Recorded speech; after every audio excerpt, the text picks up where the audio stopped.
Donc, aujourd'hui, nous allons parler des raisons pour abandonner, OK? Nous sommes au milieu déjà de l'année et nous sommes probablement déjà tentés d'avoir abandonné plusieurs choses qu'au début de l'année, on avait dit, cette année, je vais faire ça. Cette année, je vais m'engager à améliorer ça. Puis toujours les milieux d'un processus, c'est la partie plus difficile parce qu'il manque exactement la même quantité de temps que tu as déjà traversé pour y arriver. Depuis une carrière dans l'université, par exemple, ça commence à empirer après la moitié. Un cours d'anglais, OK? Des personnes commencent, si cette année, je vais apprendre l'anglais, puis après, tu rentres dans les passés composés, les choses, puis tu dis, c'est fini, c'est pas pour moi. Je vais apprendre à jouer la guitare. Oublie ça si tu arrives à faire. Là, les mots lâchent. Puis, quoi dire les défis de lire toute la Bible dans une an? Hein? Puis Lévitique est là en t'attendant, dit on va voir si tu passes après de rentrer d'un mois. Puis c'est là où tout le monde lâche, oh Lévitique, oh c'est correct, on va sauter. Puis, donc on lâche les processus, on abandonne. Puis on ne parlerait pas même de tous les régimes qu'on dit en janvier cette année. Oui, je vais devenir en shape, je vais être la personne que je dois devenir physiquement parlant. Alors, mais si on parle un petit peu plus sérieux, OK? Et donnez-moi une seconde, je vais mettre ici mon temps pour respecter les périodes de temps qui m'a été donné pour partager. Alors, si on parle d'une manière plus sérieuse, OK? Dans combien d'heures vous êtes tenté à lâcher au cours des derniers 6 mois, par exemple, au cours des dernières années? Combien de choses vous avez déjà abandonnées dans le processus? Alors, ce sentiment d'abandonner quelque chose, c'est un sentiment complètement normal. Tout le monde ici dans la salle l'a eu, et spécialement quand on est devant des gros défis, des choses qui paraissent nous surmonter, que ça sera impossible de sortir de cette situation. Il n'y a pas personne ici dans la salle qui n'a pas lutté avec ce désir d'abandonner quelque chose. Puis, on a entendu ce matin, abandonner des prières pour des choses que ça fait des années on prie, puis comme mon frère Ronald a dit, c'est comme si Dieu a mis ça où ça fait des années, est-ce que ça vaut la peine de lutter pour une cause qui est vraiment juste, puis ça fait des années que tu te bats, abandonner, de prendre soin de quelqu'un de ta famille, abandonner ton travail, abandonner ton mariage, abandonner quelque chose qui est là, puis les sentiments arrivent, puis on dit, c'est fini. Alors, on les voit dans la Bible, c'est pas juste nous, des personnes qui ont aimé le Seigneur. Élie, on le voit qu'il a voulu mourir, on voit ça dans 1 Roi 19. Moïse, ok, il a voulu aussi la même chose, il a voulu lâcher à quelques moments. Jérémie, on le sait aussi, des personnes qui aimaient le Seigneur, des prophètes, des leaders, qu'il a eu des moments où il a dit, pourquoi je suis né? Quel est le but avec tout ceci? Et de la même manière, dans les Écritures, excusez-moi, on peut trouver des personnes qui ont eu des bonnes raisons, mais qui n'ont pas lâché, qui n'ont pas abandonné. Caleb, puis Josué, par exemple, 40 ans dans le désert à cause des autres.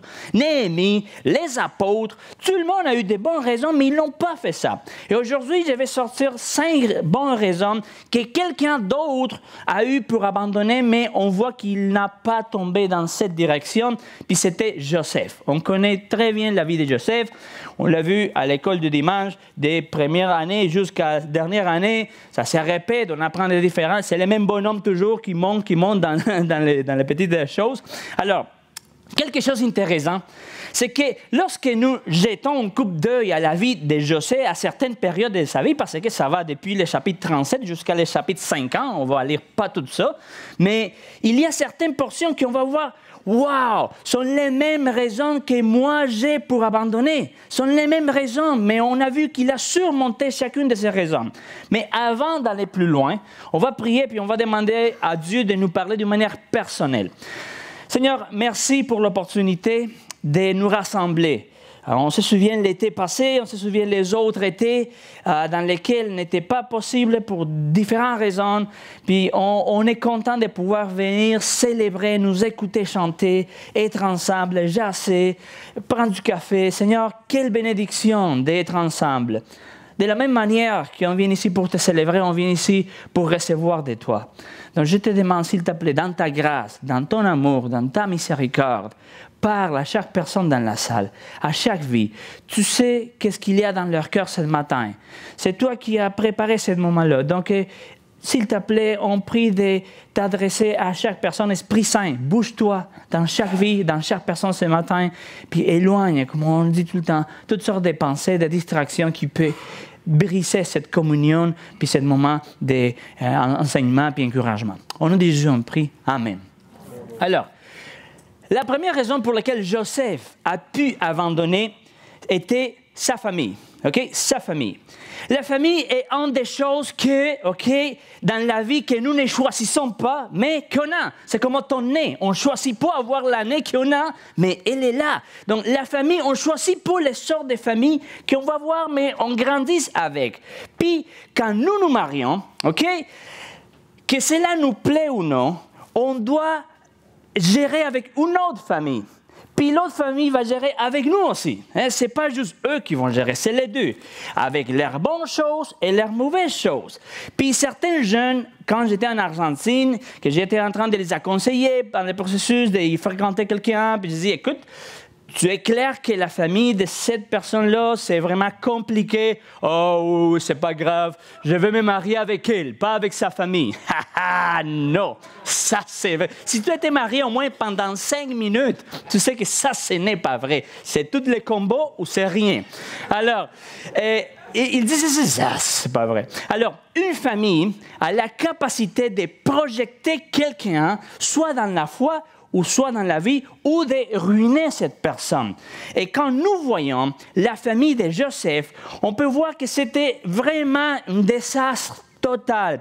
Puis ce n'était pas même sa faute, parce que c'est une chose quand c'est toi qui as pris des pauvres décisions, puis ta famille est un désastre à cause de ça. Mais une autre chose, c'est que tes parents ont pris des décisions, puis tu es là poigné, puis bon, c'était le cas de Joseph. Alors, certains enseignants, ils pensent que tout a commencé parce que le père à Joseph avait un favoritisme envers lui. Puis cela a créé une ambiance vraiment pas bonne. S'il te plaît, ouvre ta Bible dans le chapitre 37 de Genèse. Puis on va lire quelques versets là-bas pour commencer. On va lire certains versets ici, là-bas, toujours dans le livre de Genèse. 37, on va lire les versets 4. Dit que ses frères remarquaient que leur père l'aimait plus qu'eux tous et s'aimirait à les détester. Il était incapable de lui parler sans agressivité. C'est chez toi. C'est pas ton boss qui te parle d'une manière difficile. C'est chez toi.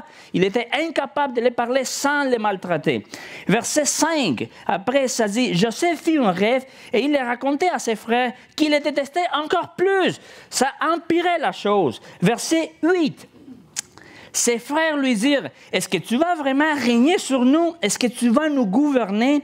Ils les détestèrent encore plus à cause de ses rêves et de ses paroles. Verset 11.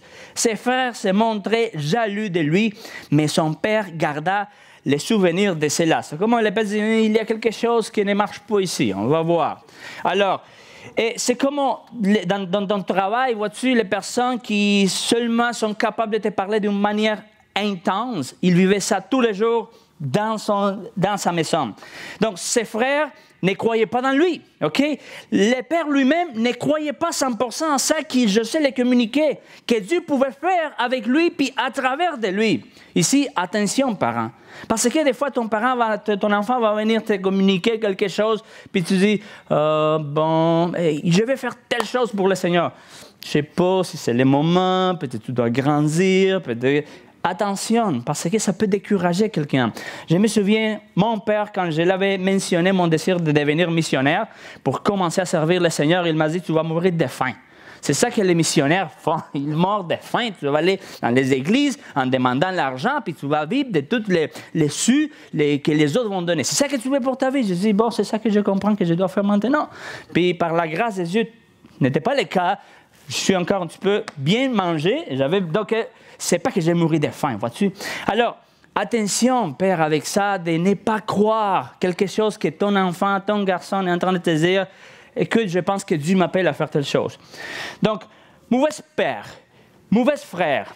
À la maison, il s'est chicané, même pour la nourriture. Tu peux lire ça dans les chapitres 30. C'est comme la famille aujourd'hui, que dans les frigos, tu ouvres les frigos et tu dis, c'est la boisson, à papa, ne touche pas, c'est pour Richard, ne pas ouvrir des choses. On ne peut pas toucher, il n'y a pas de respect, il y a de la chicane partout. Alors, ça sera les gens des familles aujourd'hui qui font des divisions tout le temps. C'est difficile d'être à la maison, tu quittes le travail, tu ne veux pas arriver chez toi parce que tu sais que ça va être pire. Pouvez-vous me dire comment ne pas abandonner avec une famille comme ça? Comment ne pas juste disparaître? Vois-tu, parce que honnêtement, c'est plus facile d'avancer seul que d'abandonner avec ta famille en arrière contre toi. Il est plus difficile d'avancer avec eux. Comment Joseph a-t-il progressé dans cette situation?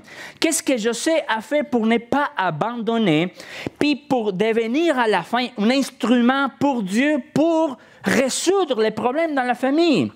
Pourquoi il a abandonné? Probablement parce qu'il a décidé de surmonter, survoler les toutes qu'il y avait dans sa famille, l'ensemble des choses difficiles. Il a simplement fait la volonté de Dieu pour sa vie et il a vécu la vie que Dieu a voulu pour lui, puis pas la vie de sa famille, pas les décisions de sa famille. Vois-tu?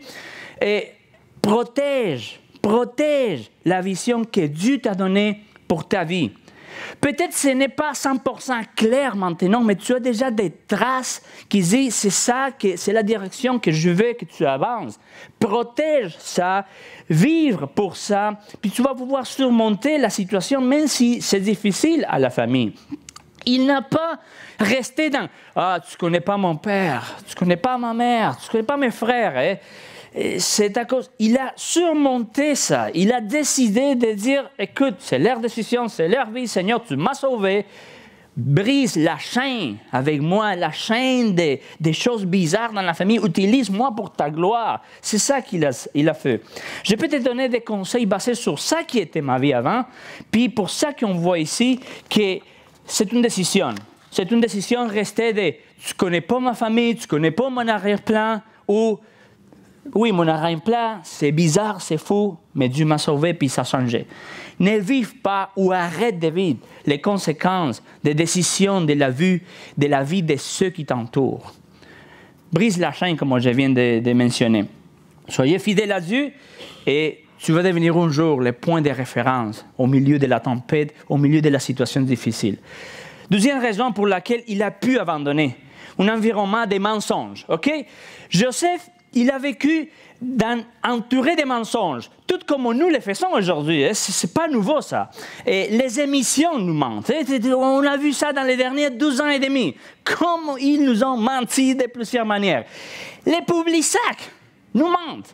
Tu prends 80% des rabais, jusqu'à 70%. Puis tu arrives au magasin et dis, dans certaines marchandises sélectionnées, dans petites lettres, les pyjamas pour t'attendre en arrière à gauche, c'est ça. Puis tu rentres là, puis après tu attrapes pour des choses. Les boîtes à pizza nous mentent. Le jour, on disait à Christina, on va manger une pizza. OK, on va acheter ça dans un restaurant qui commence par Salve, puis termine par Toré. Puis on a ouvert la boîte. Puis, dans la boîte, maintenant, ils mettent un message dans la couvercle. Puis, ça dit, l'amour est comme la pizza. Ça dure très peu. Puis, j'étais là comme je disais, non, c'est pas vrai, ça. C'est pas vrai. L'amour, le vrai amour, ça dure un petit peu plus qu'une pizza. Puis, tu sais, on le voit, le Seigneur nous a aimés d'une manière incroyable. Le vrai amour, c'est pas comme ça, c'est pas vrai. Puis on a acheté un autre, c'était un message pareil, je me souviens pas, mais c'est un autre mensonge. Alors, oui, je peux dire, les magasins, il y a un magasin, et ça fait longtemps que j'avais acheté une boîte en plastique pour les jouets des enfants dans les patios. Puis ça fait à peu près 1 an et demi que chaque fois que je passe pour le même magasin, je vois les boîtes là-bas, ça dit $129, c'est une boîte en plastique, non, je paierai ça, je vais attendre que ça descende un petit peu. Je rentre l'autre jour, même magasin, en spécial. Avant 149, maintenant 129. J'ai dit non, ça fait 1 an et demi que je cherche, j'attends, tu me mentes. Ils nous mentent. Vois-tu, c'est pas vrai. Alors, ils vivaient la même chose. Ils vivaient dans un monde des mensonges. Les mensonges sont partout, c'est tout le monde est tromperie. Ses frères ont menti par rapport à lui et la femme de Potiphar a menti par rapport à ça qu'il a fait. Les chansons du roi a menti à lui. Oh oui, je veux parler avec le roi dès que je sors d'ici. Soit qu'il a oublié, ou soit que ce soit, il n'a pas fait ça qu'il a dit. Un environnement dans lequel il a dû se demander, puis-je vraiment faire confiance à quelqu'un? Est-ce que je puis faire quelqu'un? Va-t-il la peine de faire confiance à quelqu'un? Est-ce que c'est possible faire confiance à quelqu'un? Et c'est alors, écoute, que le père des mensonges, on sait qui c'est lui, apparaît et nous dit, non, c'est impossible de croire à qui que ce soit. Puis il va même te donner un verset. Jérémie 17,5, elle dit, maudit, et c'est lui qui fait confiance à l'homme. Vois-tu, tu ne peux pas faire confiance à personne. Mais le problème, c'est que les versets de Jérémie 17,5, c'est par rapport au salut. Ce n'est pas par rapport à avoir relation de confiance avec des personnes qui aiment le Seigneur. Il y a encore des personnes qui aiment le Seigneur, qui craignent l'Éternel, qui veulent avoir une relation avec toi pour t'encourager, pour t'aider à avancer dans la vie chrétienne. C'est normal. Mais l'ennemi, il veut que tu traverses seul la vie chrétienne. Puis, tu tombes dans les brouillards, puis les découragements. Non, mais j'étais déjà déçu à plusieurs reprises. Je ne peux pas croire en personne.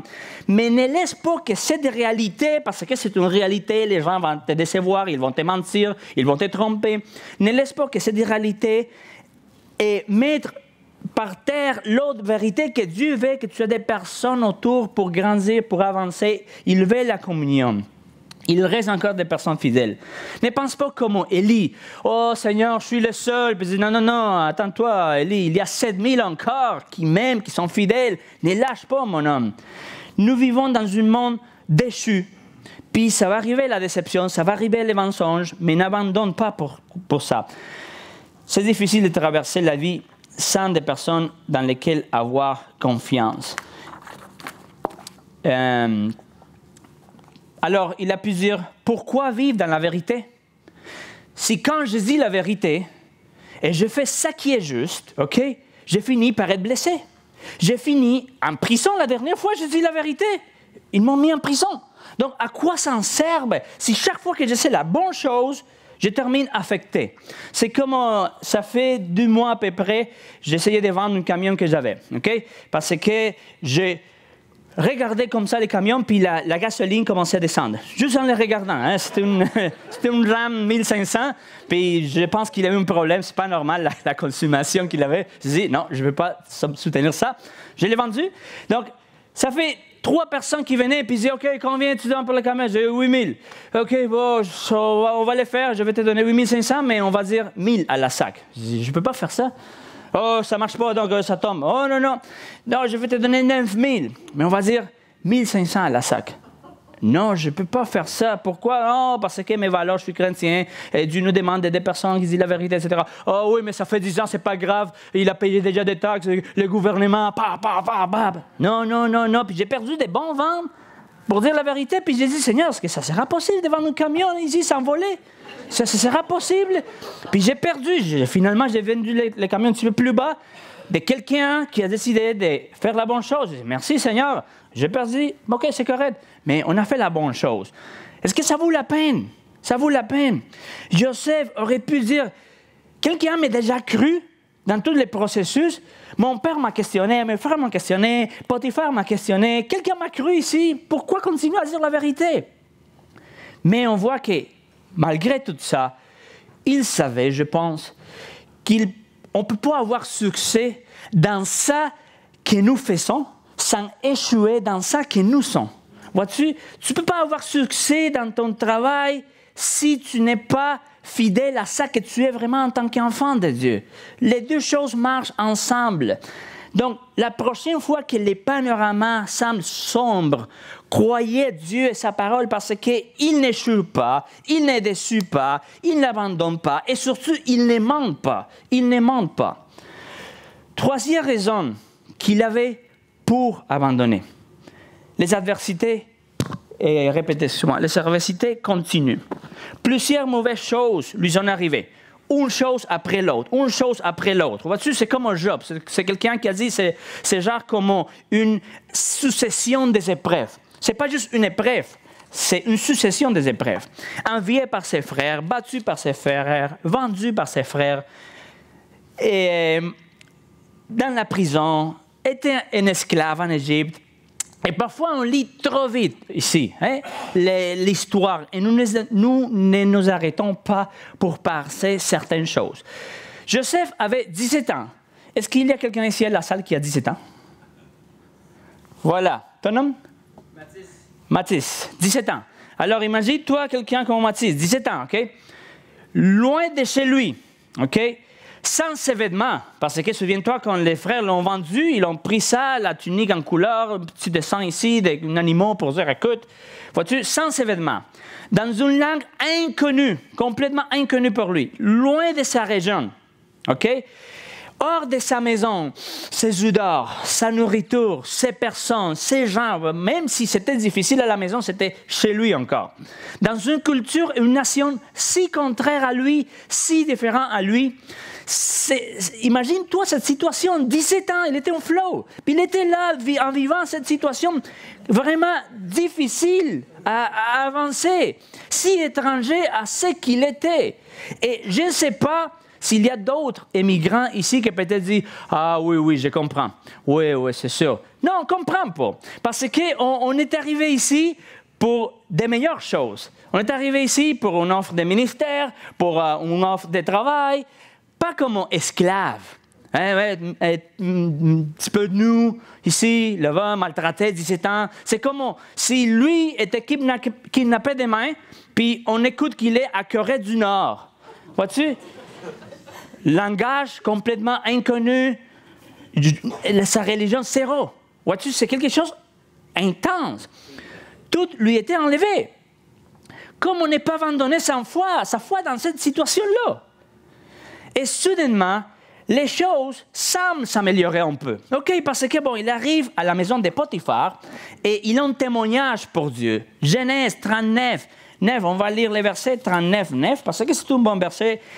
Personne n'est plus grand. La tentation qu'il y a eu avec la femme de Potiphar, puis la réponse. Personne n'est plus grand que moi dans cette maison et il ne m'a rien interdit, sauf toi, parce que tu es sa femme. Comment pourrais-je commettre un aussi grand mal et pécher contre Dieu? Vois-tu, finalement, quelqu'un prend soin ou s'intéresse à lui. OK, c'était un jeune, 17 ans, 18, 19 ans. À cet âge-là, les hormones te dirigent, OK? Te dirigent, va ici, viens là-bas. Alors, il est là, il est une femme, probablement belle, on ne sait pas, la Bible ne dit pas. La Bible dit que lui, il était un bonhomme, hein? Alors, et puis, je sais, bonjour, as-tu pris déjà un café? Tous les jours, couche avec moi, tous les jours. C'est pas une fois, c'est pas juste une petite indirecte, non, c'est tous les jours, couche avec moi, on est seul ici. Alors, ça fait des mois, ça fait des années, je ne sais pas, que tout le monde me traite mal. Puis, je pense que c'était facile pour lui. Quelqu'un qui prend l'intérêt pour lui, c'est pas n'importe qui, c'était une belle femme qui est là en train de dire, écoute, on y va. Alors, il a pu dire, je suis la seule personne, OK, à la maison. Personne ne m'a montré amour jusqu'à le moment. Je suis loin de mon peuple, OK. Ça peut devenir un avantage pour moi, peut-être, avoir une petite affaire avec la femme de Potiphar. Ça peut m'aider à améliorer ma condition. Je suis un homme, je suis jeune. On y va. Non. Il a dit non. Quelque chose que probablement tu as déjà réalisé, c'est que les péchés semblent toujours nous donner ça que nous avons besoin. Hein? C'est ça, les péchés semblent toujours nous donner ça qu'on a besoin.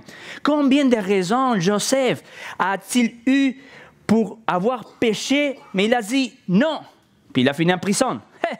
Fais prison, la bénédiction. Non, ça marchait pas dire la vérité dans ce moment-là. Il avait de bonnes raisons. Alors gardez ceci dans ton cœur ce matin. Il n'y aurait jamais assez de bonnes raisons pour pécher. Il n'y aura jamais assez de bonnes raisons pour justifier les péchés. Les choses lui sont arrivées une après l'autre sans fin. Et s'il y a quelque chose que les épreuves nous enseignent, c'est la patience, parce qu'on peut faire absolument rien. On peut faire absolument rien. Et s'il y a quelque chose qui développe tout ça, c'est la patience. Les leaders ont besoin de patience. Charlottine a parlé par rapport à le leadership et l'encouragement qui besoin, puis les choses importantes pour vous en tant qu'Église envers les pasteurs. Priez pour votre pasteur. Sans patience, c'est difficile de liser quelque chose. C'est quelque chose qui doit se former parce qu'il y a des personnes qui veulent des projets, il y a des personnes qui veulent l'Église bouger dans certaines directions, mais c'est le leader avec ces personnes autour qui doit dire non, ce n'est pas le moment, c'est tout le monde disait, mais on avance dans cette direction. Priez pour votre pasteur. Si Joseph n'avait pas de patience, il n'allait pas être capable de diriger quoi que ce soit. Parce qu'une des caractéristiques de la maturité, c'est la patience. Il n'aurait pas capable d'accomplir les buts que Dieu avait pour lui sans patience. Il a eu l'endurance qui seulement est possible quand il y a la dépendance. C'est pour ça que Psaume 57:1 dit « Fais-moi grâce, ô Dieu, fais-moi grâce, car c'est en toi que mon âme cherche un refuge. Je cherche un refuge à l'ombre de tes ailes jusqu'à que le malheur soit passé. » Il y a des moments dans lesquels tu peux faire absolument rien jusqu'à temps. Psaume 81, verset 1. « Celui qui habite sous l'abri du Très-Haut repose à l'ombre de Tout-Puissant. » Comment ne pas dire « c'est fini, je ne vais pas continuer dans ce processus. Cette année, je ne vois pas la main de Dieu ici dans ma vie. Chaque fois que je fais les bonnes choses, je termine mal. » Il n'a pas abandonné. Quatrième raison, les délais des promesses. Okay? Les délais des promesses. On a parlé un petit peu ce matin par rapport à ça dans les partages. Dieu avait donné des promesses à Joseph, okay? À travers de ses rêves et c'est à ceci qu'il s'accrochait tout le temps. Okay? Le Seigneur ne tarde pas dans l'accomplissement de la promesse comme certains le pensent. 2 Pierre 3,9. Je sais, mon frère et sœur, que les versets parlent du salut, mais c'est une réalité quand même que Dieu ne retarde pas les promesses qu'il a pour ta vie, la vision qu'il t'a donnée à toi. Dans son cas, le temps passait et la promesse était retardée, à son avis peut-être, à notre avis, quand on commence à lire l'histoire. Combien de temps nous sommes prêts à attendre? Combien de temps nous sommes prêts à attendre? Les gens disent, écoute, je suis impatient. Tout le monde est impatient. Ce n'est pas juste toi. Tout le monde est impatient. J'ai des collègues au travail qui s'échiolent avec le micro-ondes. Ils mettent 2 minutes. Mais voyons donc. Tout le monde est impatient. Nous vivons dans une société où tout est rapide. OK? Les passeports. Oh! Hein? Les mondes capotent. Sur les passeports, 40 jours. Tu es béni. Tu ne réalises pas, mais dans mon pays, c'est 12 ans à peu près pour avoir un passeport. Dans d'autres pays, dans une situation normale, pas dans le chaos, c'est entre 3 et 6 mois. Ici, 40 jours, les gens capotent, ils payent des personnes pour faire la file. Non, 40 jours, OK? Je viens ici dans un mois et demi, je cherche mon passeport. C'est simple. Nous vivons dans la... Tout doit arriver vite. Hein, quand on commence à voir Netflix, OK? Tu allumes ta télévision, puis... Ça tourne. Puis tu n'écoutes pas les... Tu commences à vérifier les routeurs, qu'est-ce qui arrive. Hein? Et tout le monde est impatient. C'est qui ici qui va acheter Costco, à mettre de l'essence, puis y avoir 1, 2, 3, 4, 5 voitures, trop court. 1, 2, 3, 25, puis 5 camions ici, en arrière. Personne. On choisit toujours la caisse rapide, que ça devienne la caisse plus lente. Parce que tu es là, puis c'est la même personne qui prend soin de la madame qui vient avec son paquet de loterie, puis les poules d'heure, puis la chose, puis les bouteilles, puis tu es là, puis tu es avec ton jeu, puis ton... Personne, tout le monde est impatient. C'est pas, oh, moi, vraiment, je suis impatient. Non, tout le monde est impatient. Tout le monde choisit la file plus courte. Ça arrive. Donc, avec Joseph, les jours sont devenus des semaines. Les semaines sont devenues des années. OK? Puis 13 ans jusqu'à voir que quelque chose arrivait avec sa vie. Qui aurait pu lui dire, « Hey, tu n'as pas attendu assez, man. Tu n'as pas attendu assez. 13 ans pour voir quelque chose arriver. » Et le Saint semblait qu'il l'accomplissement, et si tu vois toute l'histoire, paraît que l'accomplissement s'est éloigné, mais oui, on sait l'histoire, on sait que ça s'approchait. Bon, c'est la même chose dans notre vie. Des fois, on sent que ça fait 4 ans, ça fait 5 ans, puis on sent que ça s'éloigne. Mais en vérité, tout approche. Si Dieu t'a mis quelque chose, assure-toi, s'il te plaît, que c'est Dieu qui t'a mis cette vision. Hein, si c'est une vision que tu as eue, quand je parle de vision, je ne parle pas des choses bizarres. Hein, vous comprenez, une vision biblique à partir des choses solides. Hein. Alors, c'est pas que la promesse était retardée, s'approchait. Il ne savait pas ça. Nous le savons parce qu'on a l'histoire. Mais du point de vue de l'éternité, la promesse était plus proche de s'accomplir. Et même alors, il n'a pas abandonné. Il s'accrochait, même s'il ne savait pas ça.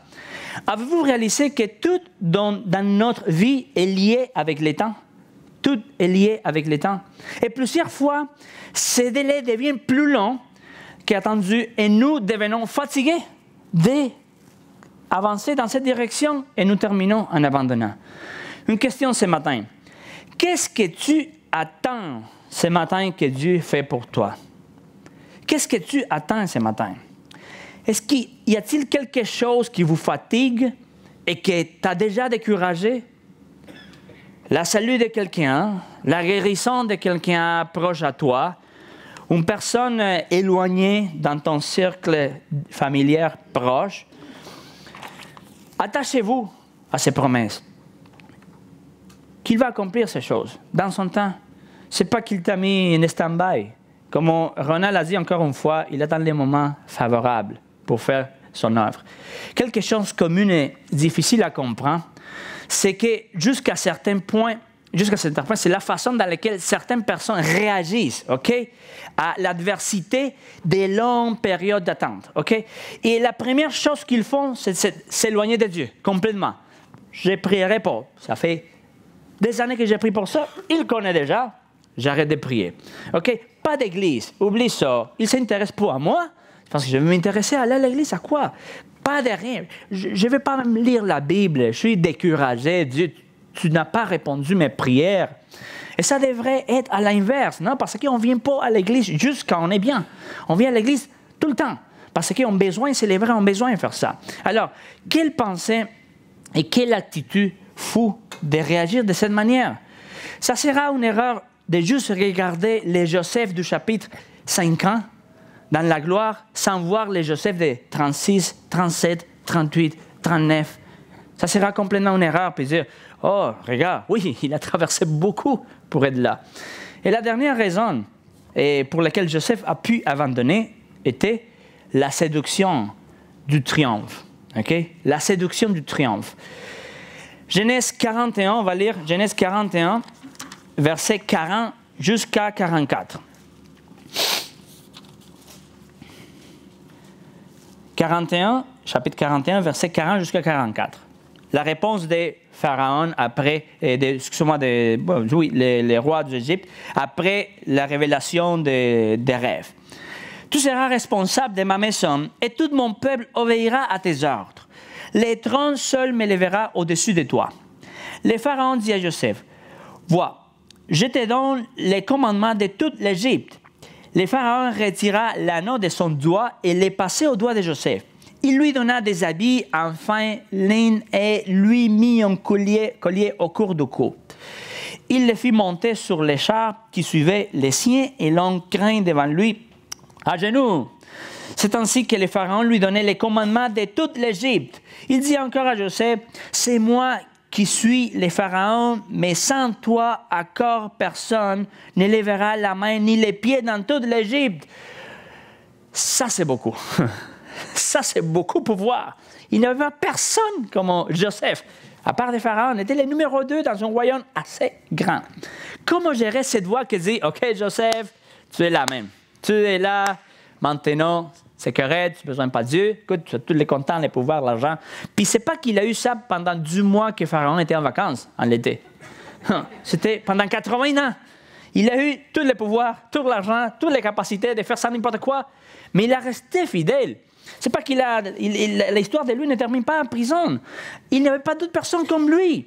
Alors, certains prédicateurs disent que c'était plus difficile de gérer les pouvoirs, tout ça, que toutes les autres situations dans la prison.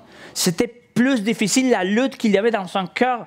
Mais même là, on voit qu'il a glorifié Dieu jusqu'à la fin. Dans tout le temps, il n'a pas changé.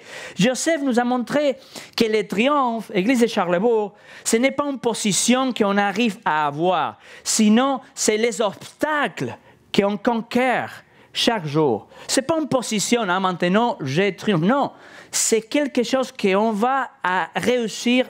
Plus d'obstacles que tu surmontes dans la vie, plus triomphant pour la gloire de Dieu tu es. 5 bonnes raisons pour abandonner, mais il n'a pas abandonné. Sa raison, Dieu. La seule raison qui a surmonté toutes les autres raisons. Il s'accrochait aux promesses de Dieu dans sa vie. Il était un serviteur, peu importe qui était son boss. Si c'était le chef de la prison, si c'était son père à la maison, si c'était Pharaon, si c'était Potiphar, il était le même à la maison, à la prison, dans les palais. La même personne. Il était un serviteur. Joseph était toujours le même. Il n'a pas changé en fonction de qui était son leader, qui était son boss. Il était le même. Il seulement voulait honorer Dieu, pas avec une religion, mais avec son style de vie. C'est lui qui lui donnait la capacité de s'accrocher aux promesses puis de rester en sainteté. Rien ne lui a volé son sainteté. Les adversités qu'il a traversées n'étaient pas une excuse pour pécher. Certains pensent, je l'ai vu beaucoup, que comme Dieu n'a pas répondu, je vais me venger, c'est ça? Je vais prendre vengeance. Donc, Dieu, ça fait, je ne sais pas, telle quantité de temps que j'ai pris pour une personne dans ma vie, une femme, un homme. Tu n'as pas répondu. Dans mon travail, il est un bon gars, mais il n'est pas chrétien. Je vais embarquer. Je t'ai prié, tu n'as pas répondu. Bon, voilà, je vais me marier avec lui. Je sais qu'est-ce que dit la Bible, mais tu n'as pas répondu, désolé. Ça fait 3 ans, Dieu, que je te demande, s'il te plaît, de m'aider avec mon salaire. Aidez-moi à avoir une petite augmentation. Tu n'as pas répondu. Donc, je n'ai pas le choix de commencer à ne pas déclarer certaines choses. Je vais commencer à faire d'autres choses. Je vais punir Dieu.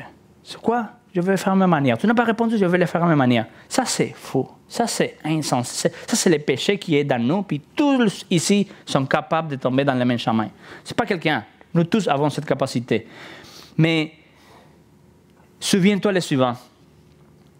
Peut-être la sainteté lui a apporté des difficultés temporaires, mais en même temps, l'a permis d'avoir des bénédictions permanentes.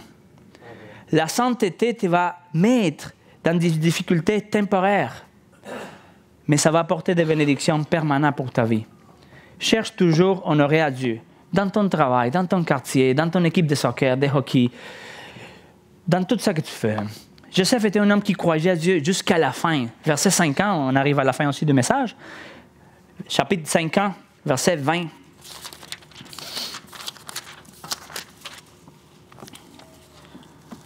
On connaît comment l'histoire a fini. Comment est-ce que l'histoire de Joseph a fini? Il est mort. C'est ça. Comme tout le monde. Non, il est mort. 5 ans, verset 20. Il savait ça. Il dit, Joseph lui dit, OK, je suis en effet proche à partir. OK? Dans le verset 20, vous aviez projeté de me faire... Ah non, excusez-moi. Ça, c'est la partie dans laquelle il parle avec ses frères. Puis il a dit, c'était pas vous, c'est Dieu qui a préparé tout ça. Mais la partie que je vais lire, c'est le verset 25. OK? Il savait qu'il était proche de partir avec son Créateur. Puis le verset 25 dit, Joseph fit jurer les fils d'Israël en disant, quand Dieu interviendra pour vous, vous ferez remonter mes ossements loin d'ici. OK? Verset 26. Joseph mourut à l'âge de 110 ans, go, et l'embaumé et l'ont mis dans un cercueil en Égypte. Alors, je n'appartiens pas à Égypte. il le savait. Hein? Il savait, il s'accrochait jusqu'à sa mort aux promesses. Dans Hébreux 11, 22, on lit qu'à cause de la foi, il savait qu'il y avait quelque chose de mieux pour le peuple de Dieu. Dans Josué chapitre 24, on voit que finalement, son corps est enterré dans la terre promise. Alors, Joseph, après mort, il parlait encore. Il était un exemple parce que, imagine-toi, chaque fois que le peuple d'Israël déménageait d'une place à l'autre, il prenait le cercueil avec Joseph. OK? Puis les enfants disaient, papa, ça fait 40 ans qu'on traîne avec les cercueils. C'est quoi ça? C'est Joseph. Joseph a cru que Dieu avait quelque chose pour nous. Il parlait encore depuis mort. Il était un exemple, il était une bénédiction. Après, c'est qui ici qui ne veut pas ça pour sa vie? Tu es mort, tu es déjà avec ton Créateur. OK? Puis les gens disent, cette personne, même aujourd'hui, il est une personne d'encouragement. Tout le monde veut ça. La capacité pour Joseph d'avoir la foi à traverser même la mort. Il n'était pas là, mais il était là encore, en étant en bénédiction. Certains d'entre nous sont loin de vivre ce que Joseph a vécu. Et nous avons déjà trop abandonné. On est loin, puis on avait déjà trop abandonné. Joseph, c'était un homme qui rien, ni personne, ni situation pouvait conquérir son cœur. Seulement Dieu. Pour ceci, il n'a pas abandonné. Et je vais terminer avec cette phrase. Le Dieu de Joseph est toujours ton Dieu. Le Dieu de Joseph est toujours ton Dieu. Peut-être tu te sens comme dans le chapitre 37, 38. Tu dis, je ne sais pas. Seigneur, oui, je t'aime, mais je ne vois pas, je ne comprends pas que c'est toi pour moi. Chapitre 39, 0. Peut-être le 40 est proche. Peut-être tu es plus proche du chapitre 50 de ça que tu penses dans ta vie. Prions. Dieu, tu connais notre cœur. Puis tu sais que les pensées d'abandonner traversent plus d'une fois notre esprit.